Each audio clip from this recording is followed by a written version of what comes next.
All right, so since I don't have my pointer, I'm going to just say this talk is about the Megascope. And it's a very interesting concept, right? It's like, it's me talking, but the vast majority of the presentation comes from the staff that work at CNS, right? So I'm just showing you the information, right? Not to be confused with any sort of abstract quantity, right? So when I came to Harvard, if you can believe it, 22 years ago, almost to the day, not quite, a couple of months or two later, but this was the high-tech imaging system, electron microscope at Harvard, right? And Nick is going to sort me out to make sure I'm on Zoom and do it all right.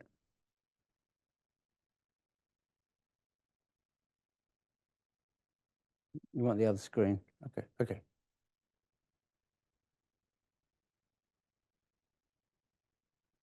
Cool. Nick, sorry, Arthur.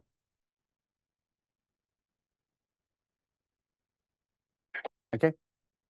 So this is it. This is the high resolution microscope at Harvard.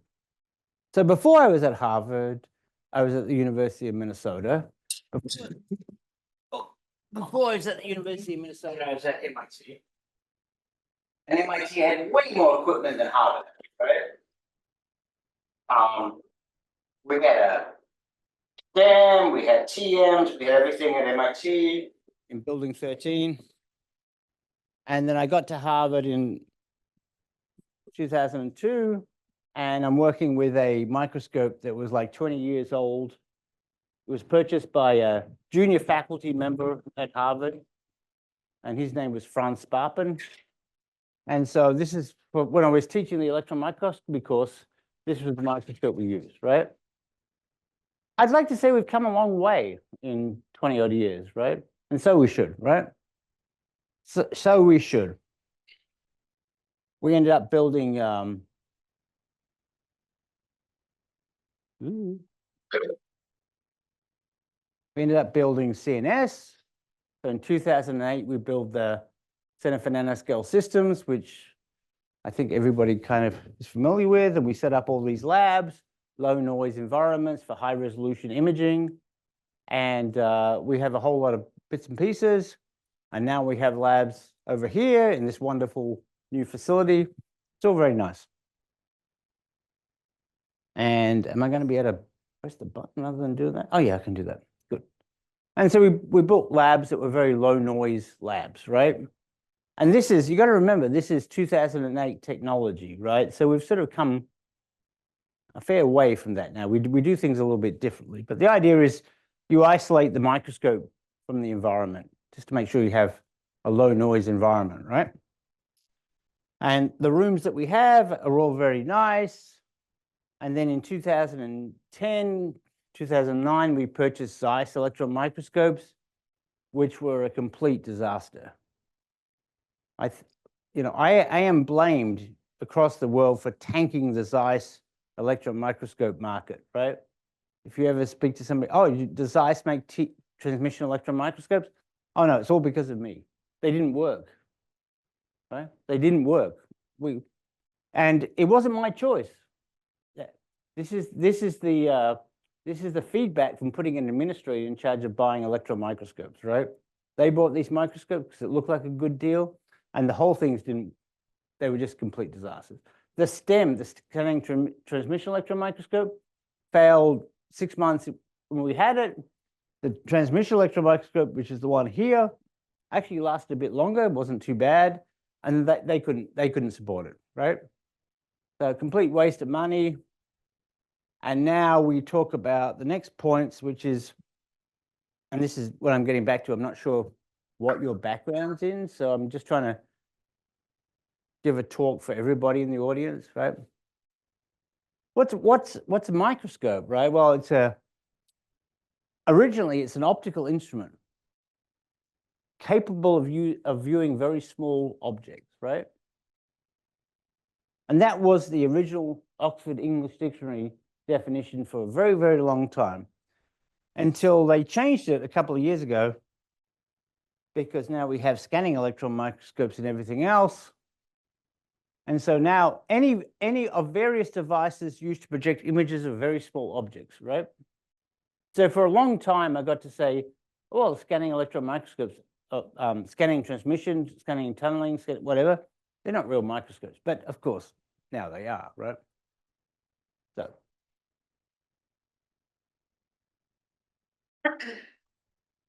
Richard Feynman wrote this very famous quote that is overused in almost every presentation I've ever seen. But if you haven't seen it, I thought I'd show it to you. If you could build the most powerful microscope in the world, wouldn't that solve every problem that you ever have, right? You could image every single atom and every single material and be able to figure out where everything is and how it all works together, right? And that was 1959. I actually think it was 1960, but that's the quote. And there's the problem, right? 10 to the 15 stars in a galaxy, 10 to the 15 atoms in a 1 cubic centimeter of some sort of material, right? So when we use high resolution imaging, there's a lot of things to look at, right? And we only look at a very small part of that, right? All right, so now's the boring part. For those of you who already know this, you can go to sleep. Probably take about 10 minutes to get through this. I want to talk about microscopy, right? Because that's what I do. I do microscopy, right? So I don't know the audience, and I want to say, well, what, and by the way, the Megascope, for those of you who are waiting, I'll get to it, but I want to just make sure I run up appropriately to the background of what a microscope is, right? So here's the history, right? Hans Lippershey decided to call this thing a microscope, right? Zacharias Janssen and son Zacharias actually were pioneering about how to make an actual microscope. Giovanni Faber used the Latin/Italian definition of looking at a small thing and called it a microscope. Right? So now, when I say microscope to all of you, you probably know what we're talking about, right? But back in 1595, nobody knew what the hell a microscope was, right? Of course, there were historical instruments and nobody knew what they were doing, but they could look at small things, right? The classic case is looking at this guy, Antoine van Leeuwenhoek, right? And I said that almost right. He actually built this microscope. We had one lens, and then he put his sample on this sample holder, and it was really kind of cool, right? So this guy who's sitting there in Holland, and he's like making these lenses, right? And he used to tell people it takes a lot of work to make a lens for his microscope, right? And of course, it didn't take any work at all. What he used to do was melt glass, drop it into a bucket of water, and then polish one side of it, right? And he would look through the bucket of water with the glass in it and find a round glass object that looked very clear, right? So you imagine this guy's dripping glass in the water, 99 out of 100 are terrible, and he finds the one that is pretty good. So he used to tell people it took ages to make these lenses, right? And he looked at all these little creatures, which of course are bacteria and all the things that he could scrape from his teeth and all the rest of it. And he would look at these things beyond the limit of your eye, right? So this guy's publishing papers about all the different little creatures that he was looking at, right? And he would send his discoveries to the Royal Society to this guy who was the secretary of the Royal Society at the time, Robert Hooke, right? Are you familiar with the name Robert Hooke? Have you ever heard about Hooke's law? You know, the spring constant, right? When you bungee jump off a bridge, you don't die because of Hooke's law, right? So Robert Hooke was the corresponding secretary of the Royal Society at the time, right? And he was getting these papers sent to this guy from Holland. And he thought it was really fascinating, right? And then Robert Hooke started to experiment with microscopes and everything in pure scientific jargon, right? You borrow somebody else's invention and you make it your own, right? And maybe you modify it a bit, right? So Robert Hooke, along with his friend Robert Boyle, and if the name's familiar, it's Boyle's Law, right? University of Oxford, right? Boyle's Law, Hooke's Law. And they worked together, and Hooke says he identified the first living cell, which of course is not true because then Leeuwenhoek actually saw the first living cell. And then he published this wonderful book, Micrographia, right? And if anybody ever finds a copy of Micrographia in a secondhand bookshop, I'll buy it from you for like $5K, because the last one that went on sale went for about $26,000, and it was even a terrible shape. So Robert Hooke said, okay, I can see all these things. I'm going to make this microscope, right? And this microscope, of course, is a compound microscope. Compound because it has more than one lens, right? So you've got two lenses, right? You've got some illumination source, which in this case is probably a acetylene lamp, putting light onto the sample. You've got some sort of objective lens, and then you've got some sort of magnifying lens at the top. Except there was one huge problem with the book Micrographia, right? He sketched in the book Micrographia wonderful pictures, wonderful, absolutely fantastic pictures of small objects. This is a flea in very good detail, right? And for hundreds of years, nobody could, well, a couple hundred years at least, it didn't make any sense. When they tried to recreate the pictures in the book with Robert Hooke's microscope, they couldn't do it. So for about 100 years, they thought he was just making up these pictures. And then for the next 100 years, they were trying to figure out what the story is. And then in about 1970, they figured out that in the very first page, not the introduction, but the very first page of the book, Robert Hooke says, I used a plano-convex lens. He didn't use his compound microscope. He used his plano-convex lens, okay? So, as I said, I don't know what your background is. I want to talk about a couple more optical things before we get to the plano-convex lens.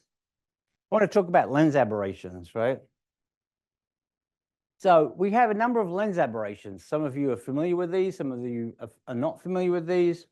We have chromatic aberration, where light rays of different wavelengths focus at different points. And we have spherical aberration, which is almost certainly the biggest problem in most optical systems. Spherical aberration is when the rays of light passing through the off-axis component of the lens focus at different points, right? I don't know what that is, but okay. There's a point. I'm getting to it, right? A lot of lenses in the world, your eyeglasses, things that you look at, have spherical aberration, right? And we define this plane of least confusion. In other words, the spherical aberration causes issues with the lens. The best resolution that we can find is caused by the plane of least confusion, right? So we've got chromatic aberration, spherical aberration. And if you have a cheap cell phone camera and you take a picture of the trees, you can actually see chromatic aberration because you get these red-blue streaks on the background images, right? I suspect most people have a cheap cell phone camera lens, and you'll see it if you try it, right? And then in terms of electron microscopy, the thing that we also have to deal with is astigmatism. A lot of people have astigmatism of the eyes, which means a round object looks oval. In other words, the lens is focusing one way stronger than the other, right? Not a big deal. Electron microscopes, we can fix it. Getting back to Robert Hooke. So he wrote this book, Micrographia, right? The optical instruments of that time were limited by chromatic, spherical, and all the other aberrations, right? The lenses were very primitive. And yet he wrote this wonderful book and had these wonderful images of all sorts of little things, right? And for years, they couldn't figure out, after they tried to reproduce his images, on the second page of the book, he says he didn't use his compound microscope. He used a plano-convex lens, right? And as you can see from the picture, depending on which way you do it, if you're an optical person, you minimize the effect of spherical aberration, and you actually get very good pictures, right? So kind of cool, right? I'm getting to the point. So you're all familiar with a microscope that looks like that, which is a standard laboratory microscope. You probably had one in kindergarten when you grew up. You're all familiar with that. That's no problem. And we have to explain that there's another guy that I have to talk about, which is Ernst Abbe. Ernst Abbe basically said, well, the resolution is defined by the numerical aperture of the lens and the wavelength of the light you're looking at, right? And this relationship is actually relevant to electron optics as well, not just optical optics, right? Which is kind of cool. All right, I'm getting there. I'm getting there. Here we go. Coming down the home straight here. So in 1897, a guy by the name of J.J. Thomson discovered that there's a thing called an electron, and he could actually determine the electric charge on the electron, right? And he was working in Cambridge at the time, and there's a wonderful plaque outside the Cavendish lab about J.J. Thomson. And I remember when I was at MIT in 97, we had the anniversary of J.J. Thomson, and hence I have a job, right? So that's kind of an interesting sideline. So he discovered the electron, right? That's all very well and good. So, okay, you discover an electron. What are you going to do with an electron, right?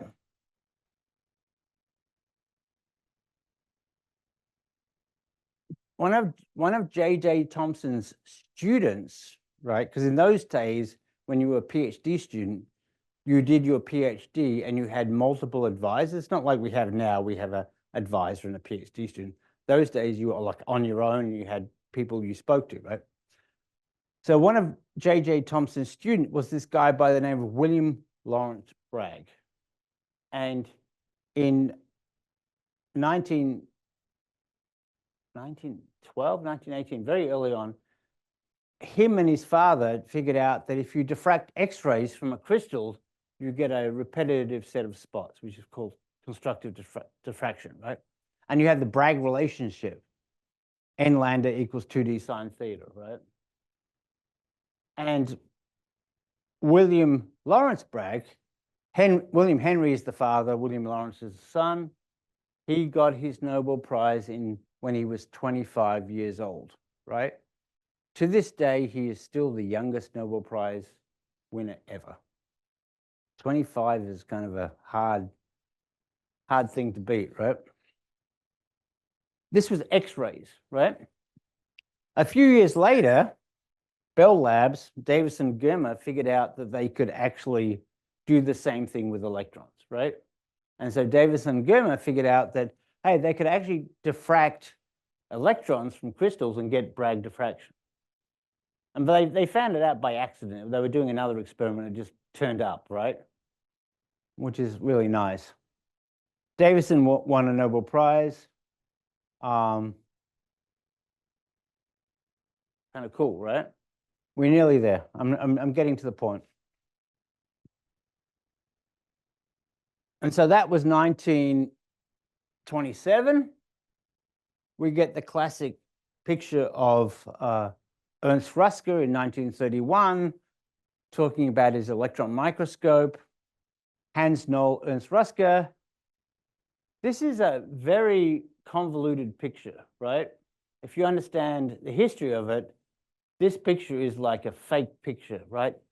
that was their like third electron microscope. This is not their first electron microscope. This is like the third electron microscope. The first electron microscope. Oh, by the way, they won. Ernst Ruska won the Nobel Prize in 1986, along with Gernot Binning and Heinrich Roha. Did you know what Gernot Binning and Heinrich Roha won the Nobel Prize for? Come on, Francis, tell us. STM, scanning tunneling microscope. Ernst Ruska won the Nobel Prize with them, not because he was the first person that invented electron microscope, because he was the last person standing after everybody else had died. In pure Nobel tradition, he was the person left standing after everybody else had passed away. So 1931, 1986, fair number of years, and he wins the Nobel Prize, right?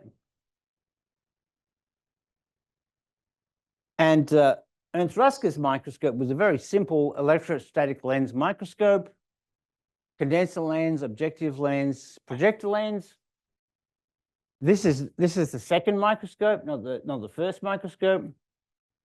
That's the basic principle of what a microscope, electron microscope should look like. There's no pictures of Ernst Ruska's first microscope, but it actually kind of looked like this. It was actually a linear microscope sitting sideways, right? Because it saves space, right? You know, you put it on the bench, it was easy to work on. And you'd have a filament on the end, a couple of electrostatic lenses, and some sort of fluorescent screen, and there's a camera there, right? This is not Ernst Ruska's microscope. This is Bill Martin's microscope in Brussels, but it looks the same way, right? And Bill Martin took pictures of the first image he ever observed, and they were really stunning images of what he was looking at, right? Absolutely fantastic, right? And you look at these pictures and say, why would you use this and not an optical microscope? Wouldn't that make more sense? Because optical microscopes in the 1930s were way better than this, right? Proof of concept, right? Proof of concept. And then, of course, he took a picture of a fly's wing. Looks fantastic. Looks absolutely amazing, right? In other words, what I'm saying to you, it was a terrible image, right? Why would you invest in this technology? It looked like it was going to go like nowhere, right? And he actually proposed that you could use diamagnetic lenses. But of course, diamagnetic lenses use superconducting elements, and we even now, we aren't quite at that point, right? I'm getting there. I'm getting there. So the first real application of electron microscopy is what? And I'm showing this picture to you. Does anybody identify what that is? My biological scientist says Ebola, and she's absolutely right. So the first application that was truly successful was when microscopes got better, was to actually identify viruses, right? So if you remember a couple of years ago, we had this thing called the coronavirus pandemic. I think we were all there, right? Everybody here's older than 2 years old, so I think we were about fine. And so nobody knew what a virus was. They suspected it was actually really interesting. If you read the history, half the medical profession thought it was some sort of bacterial infection, and the other half thought it was a new sort of thing called a virus. But nobody had actually seen a virus, right? And the reason why nobody had seen a virus was because it was too small to be imaged with optical microscopes at that time. Nowadays, we can image viruses because we have way better optical systems. But at that time, you couldn't image viruses, right? So the first real application of imaging viruses came about in a really interesting way, right? A super interesting way, right? Ernst Ruska was working on an electron microscope, and Ernst Ruska was very disappointed with his electron microscope, right? And in the off hours, Ernst Ruska's wife and his brother, Helmut, used to use Ernst Ruska's microscope, right? Helmut wasn't an electron microscope. He was a biologist, right? So in 1935, William Stanley crystallized the first virus, right? Made it into a inert form that could be dried and whatever. and he produced a crystallized version of the tobacco mosaic virus. In 1937, Helmut Rusker, along with Ernst Rusker's wife, produced this image of the cowpox virus, the very first picture of a virus. And why was this important? It was important because you were exceeding the resolution of optical microscopes at that time. So you could actually image viruses at that time, right? And you can actually image viruses today.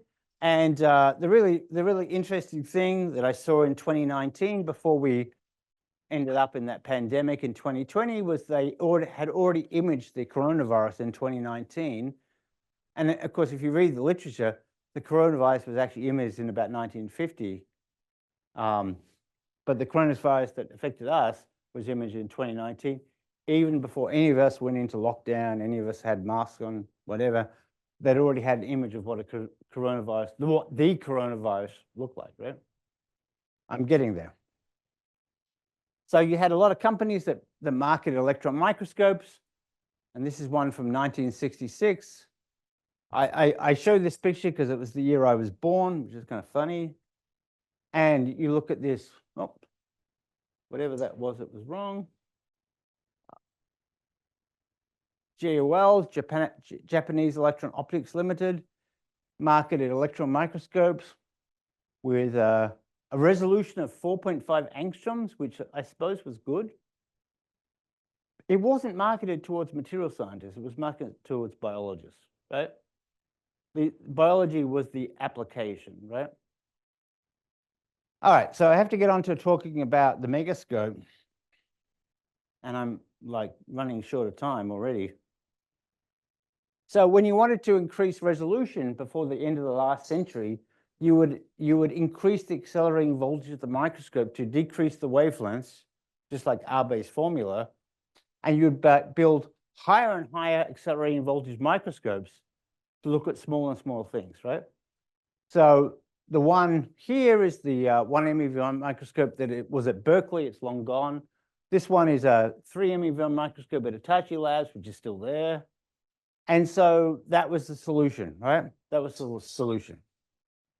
And if you look at the resolution of microscopes, you have these wonderful curves, which are now completely out of date. There should be an optical, maybe Arthur, you can provide me with the optical limits to match this. But resolutions of instruments became better, electron microscope. And then at about the turn of the century, or slightly before,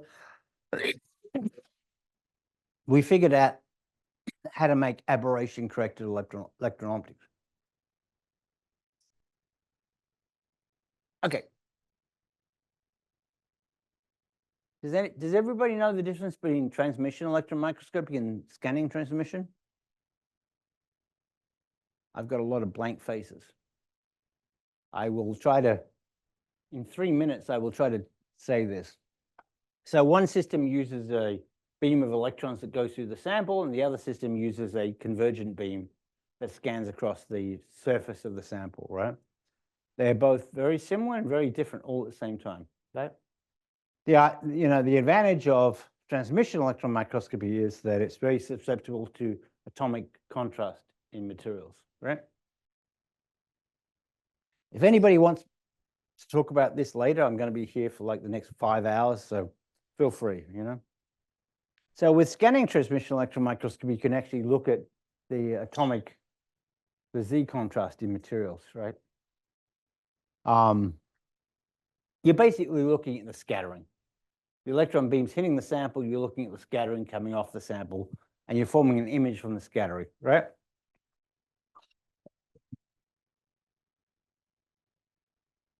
I'm so far behind Arthur, we're going to be here for like 3 hours. So you can have a scanning transmission electron microscope, you put it through a crystalline material, you scatter from the atoms, and you form an atomic resolution image, right? Not really hard to understand, hard to put into practice, right?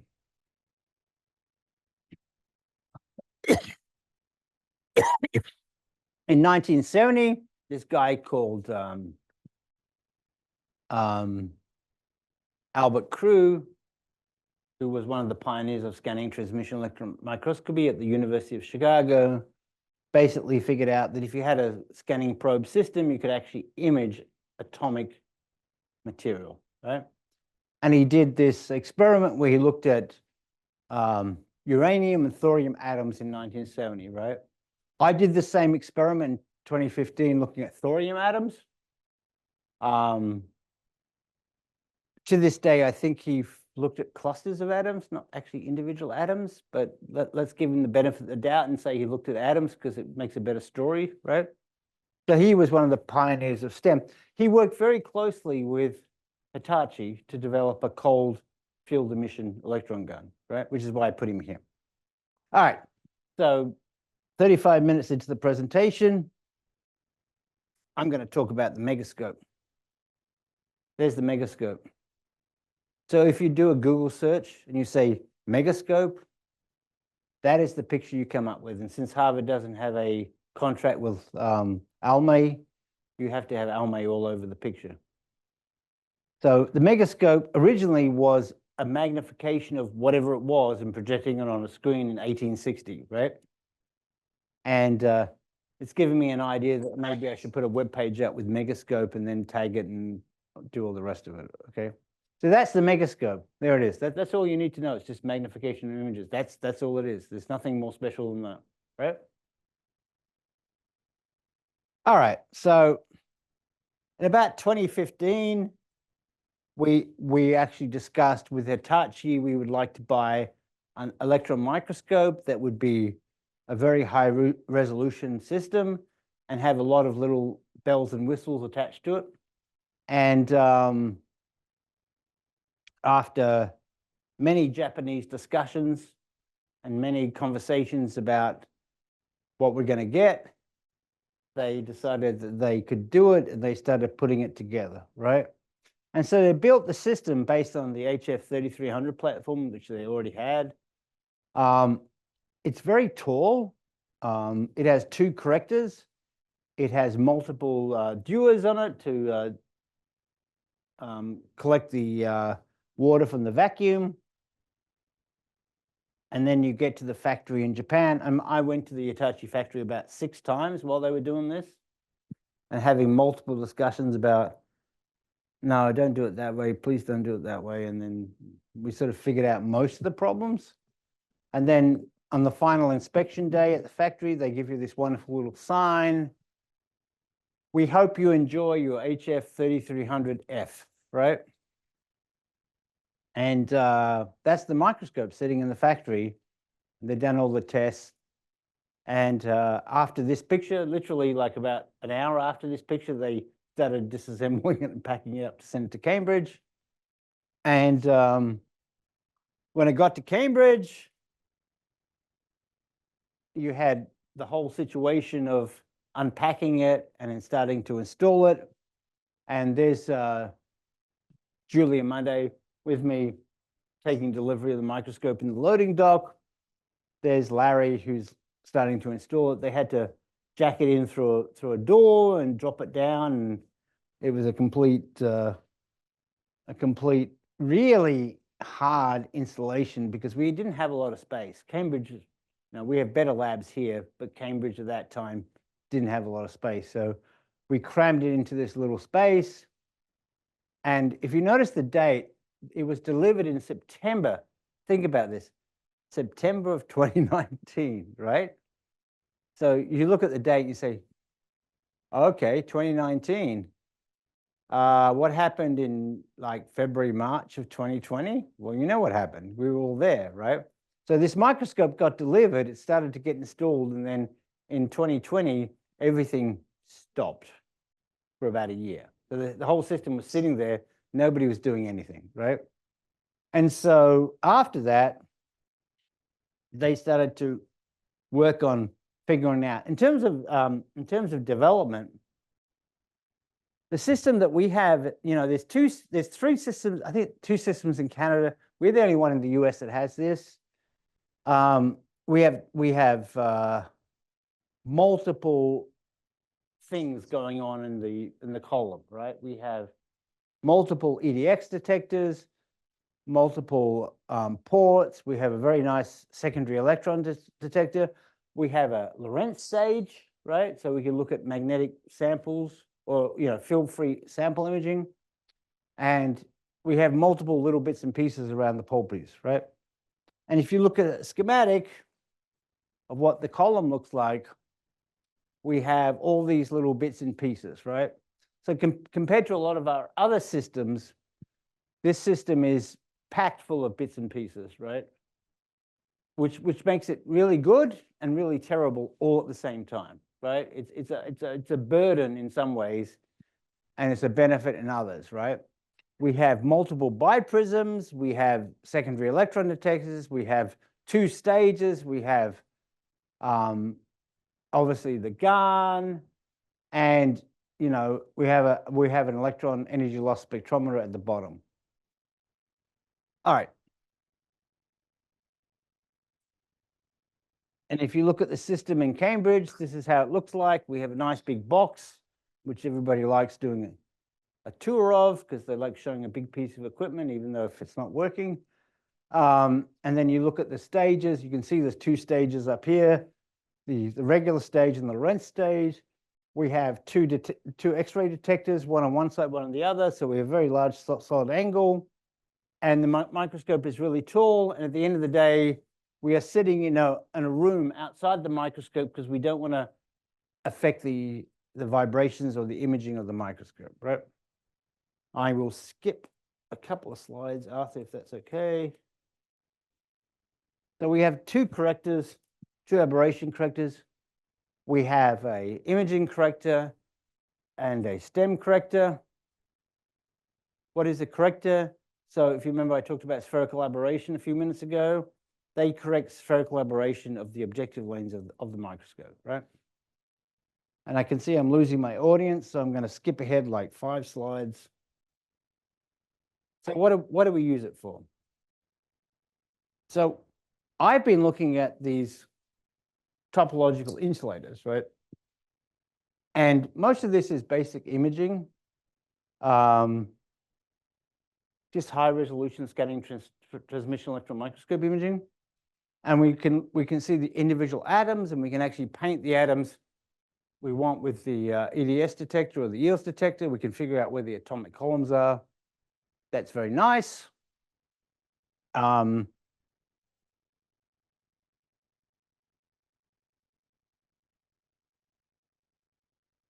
thought I'd show you this one. This is really recent. This is this year. We had this paper published in Nature about these basically pseudo 2-dimensional materials that are stacked up on top of each other. We grow them from the ground up, so they're not like epitaxially deposited. They actually grow from the ground up, and we can actually look at the classic misfit locations on the lattice to see how the 2 layers interact with each other. And we have these really interesting layers that are they look like they're twisted. And they look like they're twisted because they actually are twisted. They're basically trying to accommodate the misfit between the 2 layers, right? Kind of an interesting problem. And if I zoom in a little bit better and show you the lattice, we were working on this sample for like a couple of years. This wasn't like 1 year. This wasn't like once off. We were trying to figure out what the hell's going on in that intermediate layer, right? We can see it. We can't quite resolve the atomic columns and how it is. We see it and we can look at the misfit, but because it's slightly twisted, it doesn't form along a really nice zone axis, so we can't actually image the atomic columns directly. So we did a number of simulations, and we figured out that if you account for the misfit and you think the 2 layers are actually slightly tilted, you actually get that answer, which is the fact that you get the accommodation of the twist formed by the 2 lattices, right? This went on a bit, and we looked at this. And by the way, so this was a really kind of interesting situation the last couple of years. When I looked at this sample, we thought it was strontium tantalum sulfide, right? And then after looking at this sample for multiple times and thinking about how the misfit is, most of the lattices are strontium tantalum sulfide, right? And the other one, the one in the middle, is some sort of hexagonal variation, right? So the, really interesting sample. If you look at the bulk, you get one stoichiometry. If you look at a little area, you get another, right? Because how it accommodates the misfit, right? Really interesting. So we go a bit further. These are all taken on the Megascope. We look at this image on the left, and you look at the image, it goes, well, I think if I stand back, maybe I see something going on in the image, but I'm not sure. You filter the Fourier frequencies of the diffraction pattern or the Fourier transform, and then you recombine the images. And then if you do that and get rid of all the mess, you can start seeing there's a moire pattern in the sample, which is actually exactly what the paper's about. It's about moire stacking of layers, right? And you can see the moire stacking. You can actually see it in 2 dimensions. It's really kind of cool. And if you do 4D stem on this material, you actually see it even better, right? So you do, we do 4D stem, and we actually see that moire stacking in the actual material itself, right? What are the 4 dimensions? X, Y, Z, and tilt. I think I got that right. I could be wrong. And we can do the same. We're looking at this material, which is barium tantalum sulfide, and we see the same thing. We see these weird planes, and we decided to cut fib samples to try to match the structure. And my postdoc Avi, who's not here, did this work, and this is fairly recent work. We basically modeled the 2 layers. There's a hexagonal tantalum sulfide layer. There's the regular tantalum sulfide layer, and we did 2 fib sample cuts, and we said, okay, that matches well with one cut, that matches well with the other cut, and so we kind of figured it out. All right. So now, in the last 5 minutes, 10 minutes, I'm going to talk about electron holography, right? And I realize I've put way too many slides in, but okay. So one of the nice things about having an electron microscope, if you put a biprism in, you can actually do holography. Holography was way back in 1945. Holography was figured out. If you separate one beam from the other and then re-interfere them, you could actually get an interference image that would actually show you something about the resolution of the sample or the phase or whatever. The system that we have has 2 biprisms, and this is the picture from the paper about how to join the biprisms up. And it all stems from this guy who I met a very long time ago, Akira Tonomura. Did you ever meet him, Francis? Yeah. So he came to Melbourne when I was doing my PhD, and we just chit-chatted, and he was talking about building this microscope at the time, which is a 3 MeV microscope for electron holography, which still exists, by the way, still there. And he did some really nice work with a biprism and basic things. The first paper he did was basically recreating with electrons the classic 2-slit experiment, right? I think everybody knows the 2-slit experiment, right? So I'm going to skip over this bit. There's a very nice visit. We're going to put this on YouTube so you can all look at it. And then he did this really nice experiment with toroids to see how the magnetic field doesn't go through the toroid when it's superconducting. There's a really nice book, and the book is called "And Yet It Moves."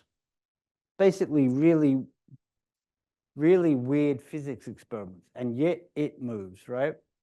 And he's got his works in it, and it's got a whole lot of other physics things, right? It's a few years old.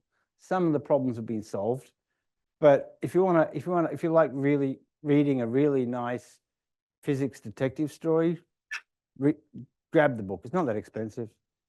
It's called And Yet It Moves.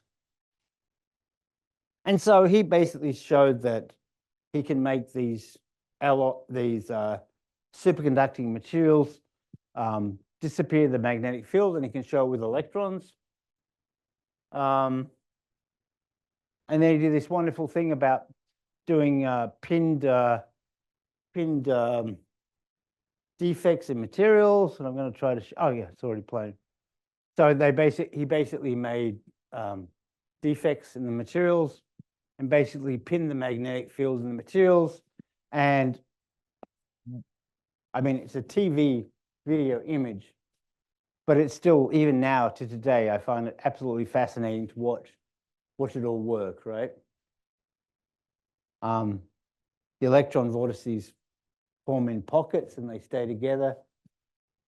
They try to form a lower energy state, and that's why they do what they do. And since I'm running out of time, like you would not believe, I'm going to skip over that.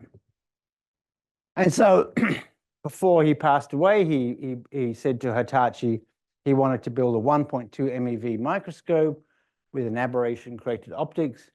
And so if you go to Hitachi at the Central Research Lab, well, not Center for Exploratory Research, they changed the name but didn't change the acronym, which I thought was kind of interesting. They have a 1.2 MeV microscope with an aberration corrector. So 3 MeV microscope next door, 1.2 microscope here. This is the higher resolution, right? All right, so getting back to the Megascope, we have done some little bits and pieces about looking at the topological materials that we look at, because they have intrinsic magnetic properties. The really nice thing about topological materials is they are part of the high temperature superconducting field in terms of the properties are very similar, right? So one might be related to the other, right? And so we looked at this material. This was in 2018, iron tin composite. And if you do holography on these, you can see the magnetic domains in this material. They're actually quite large. They're not small domains, but we did this at Hitachi when we're figuring out, and you can see the magnetic domains. And of course, Hitachi was very worried because they figured they'd screwed up something, but it actually was exactly what it should be. This is kind of cool, right? They were looking at something smaller, and we were looking at like a micron domain, and they saw the domain, and it was like good stuff, right? And there's a very nice image of phase and amplitude and mapping it and all the rest of it, right? So, and my postdoc's not here, otherwise he'd talk to you about these pictures way better than us. So now that we have the Megascope here with holography, we are trying to do some holography experiments. Holography is, in electron microscopy, holography is like this lost art. It sort of died off. It was like 70s and 80s. It was very popular. 90s, 2000, it was like nobody did it. And then we have some reasons to try it again. We want to do holography with 4D STEM, which is kind of be a cool application, right? So we're looking at the phase and the reconstruction from that. And Avi, my postdoc, was looking at this BISCO sample and basically trying to map the phase transition of the BISCO sample. BISCO is like a high temperature superconductor. So basically a calibration sample. I mean, he's basically seeing what we should, the images aren't as good as I would wish, but he's basically seeing what we should see, and everything's good. Okay. So since I've nearly run completely over time, the sort of instruments that I use for my work, besides the Megascope, we have this wonderful instrument that Austin talked about last week, 2 weeks ago. We have a LEAM, we have a low energy electron microscope. And so we are sort of adapting the sort of things that we do to look at with a LEAM, right? And the reason why we're doing that is because the LEAM is a really nice way to do almost non-destructive imaging of multiple layer samples, right? So basically, if you have a multiple layer sample on a substrate, you can actually look at the diffraction of the LEAM, right? And you can actually use that to without destroying the sample, which is important, you can actually look at how your layers are aligned to each other in situ. The other thing that my group does, we go and use the RPES at SLAC, which is in Berkeley. We could use the one at Brookhaven, which I think we're going to do because I've suddenly got some time on Brookhaven. So in conclusion, and I know I've talked for way too long. In conclusion, the Megascope. Well, as everything is, as in life, the Megascope is an illusion, right? The real Megascope is not one piece of equipment. It's all of CNS, right? It's all of CNS imaging and analysis, right? We have thermal, materials, UPS, XPS, WDS. We have EELS, LEAM, FIB. We can do, you know, if I went back 20 years, we could do nothing. And now we can do all this, right? So what is the Megascope but an illusion of what it should be, which is the fact that all of our equipment that we have in the center is the Megascope, right? We have one piece of equipment which is really big. It's nice to call it the Megascope. It wasn't my idea. I wanted to call it the Mangascope because I'm really into anime. Megascope seemed to stick, so we call it the Megascope. But really the bigger picture is, and this is the end of the seminar series, so the Megascope is CNS imaging and analysis, right? We have all these pieces of equipment, right? And we've got so good, all of the staff have got really good in the last few years about putting bits and pieces together from various bits and pieces and throwing it all, right?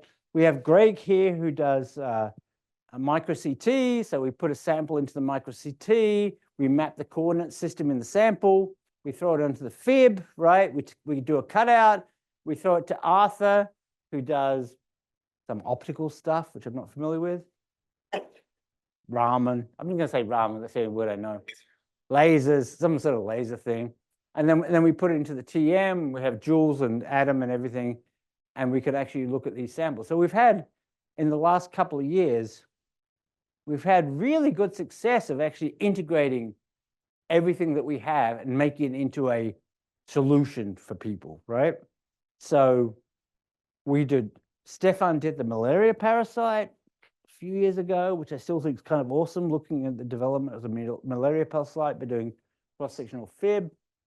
Greg and Arthur both do archaeological and things from the Harvard Art Museums, which I always love because it's really nice having a Etruscan vase in the lab just lying around doing stuff, you know what I'm saying? So the Megascope is actually everything that we've talked about in the last couple of months, right? It's the bigger picture, the bigger picture. And to end, because I'm now like 2 minutes over time, to end, and by the way, I can make nothing that I've talked about is proprietary, so if you want a copy of the presentation, I'm more than happy of sending you the copy of all the things I've missed. Happy to talk to anybody about everything I missed. I want to end up with one of my famous quotes.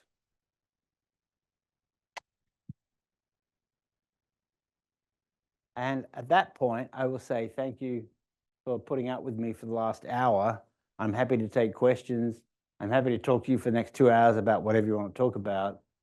And thank you very much for the time. And thank you to my wonderful staff who do a really good job. The instruments are important. I think the staff are 10 times more important. So thank you.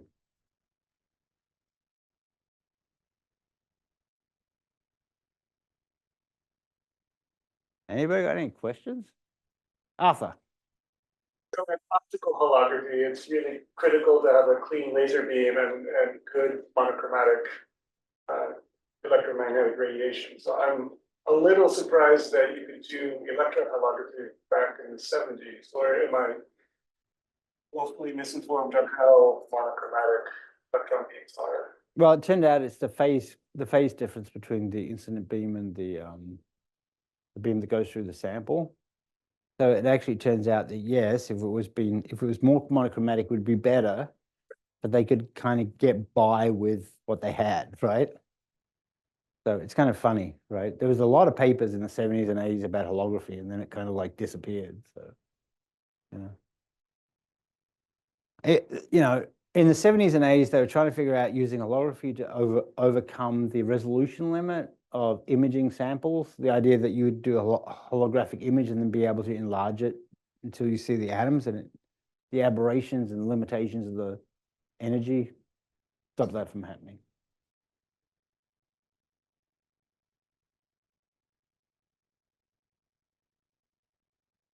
Come on. We've got like I have lots of questions, but we've got like 12 people here. Go for it. Just keep asking me questions. it's a monochromatometer, but it also has a cold field emission source. So how much do you gain from having a monochromator? I thought the whole point of the field emission source was that the distribution was pretty sharp to start with. Yeah, so the field emission electron source, we get about 300 milli-electron volt from the field emission source. The monochromator has not made that a whole lot better. Maybe we can get to 150 if we really, really try, but it's turned out to be less of a, how can I say it? It took a lot of effort and it hasn't provided the solution, right? If I want to use a monochromator, I go to use the LEAM because we have that on the LEAM. So we can go to like, 5 milli-electron volts, you know what I'm saying? So the answer to your question, don't buy you don't need a monochromator. It's not gonna, yeah. Now I feel better. You're not gonna, the benefit is not, what we have, the benefit doesn't make a whole lot of difference. Yeah. And the other question I had was, it has all the different imaging modes, has corrected stem. And I'm wondering, do your users readily go from one mode to another, or is there one, like everyone prefers to do one thing? In terms of operational stuff, like how easy is it just to say, oh, I'm going to change? So a day. So if you set it into the mode the night before, the next day it's mostly okay, right? Pretty much the people that use the system, we have a lot of 60 kV users at the moment, right?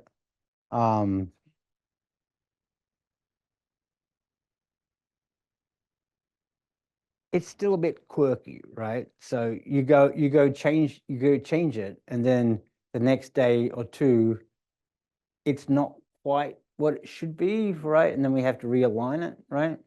So sometimes it works, sometimes it, yeah. So not plug and play, Yeah.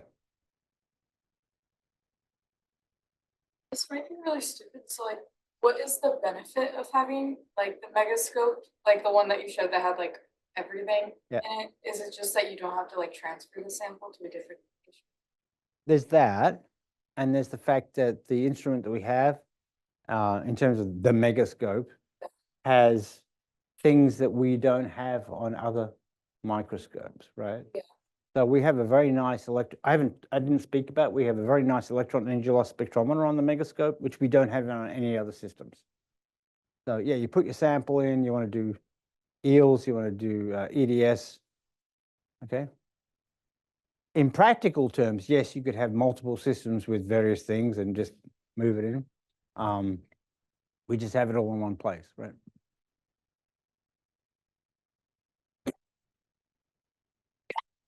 Sample institute holders. And that's the other problem that I have, which we can talk about later if you want. A lot of companies don't want to build holders for this system because it's like there's only like 4 or 5 systems of this in the world. So if we have an ARM, I can buy whatever I want, right? I have a Techna, I can buy whatever I want. I want to buy a sample holder for the Megascope. It's a different discussion. Right? Yeah, we're actually just having that conversation, actually. We're talking about maybe the ARM will be retired in the next couple of years. What are we going to get next? We have probably about $500,000 worth of sample holders now. It becomes like an albatross, right? Nikki has a Hitachi downstairs. Do you want to come and look downstairs after you finished? Yeah. Nikki has an Hitachi. We have an F200 downstairs, and we sort of split the sample holes up between Cambridge and here. And it's the same place, right? So we just, whatever, but good question, like super good question. Anything else? Arthur? Can you explain a little bit more about the Lorentz sample stage? Yeah, so the Lorentz stage is purely having an area in the microscope where you can put a sample in, and there's no impingent magnetic field on the sample. So in a normal electron microscope, you put the sample in to the pole piece, and the pole piece field is like anywhere of like between 1 and 2 Tesla, depending on the strength of the lens. So if you have a magnetic sample, you necessarily don't want to have a magnetic field affecting the magnetic sample. So you put it into the non-magnetic area of the microscope, right? You get a lower resolution because you can't have a field, so you can't focus it. But you're able to image without affecting the intrinsic magnetic qualities of the sample. Right? So we're looking at about a 10-to-1. 1 angstrom on one side, 1 nanometer on the other side, right?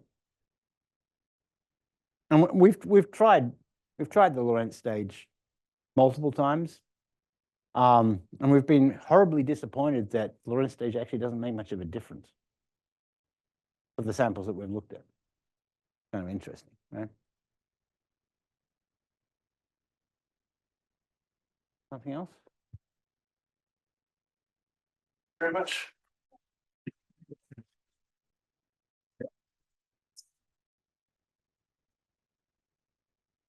Hey, Nick, can you just hang around for like 2 seconds?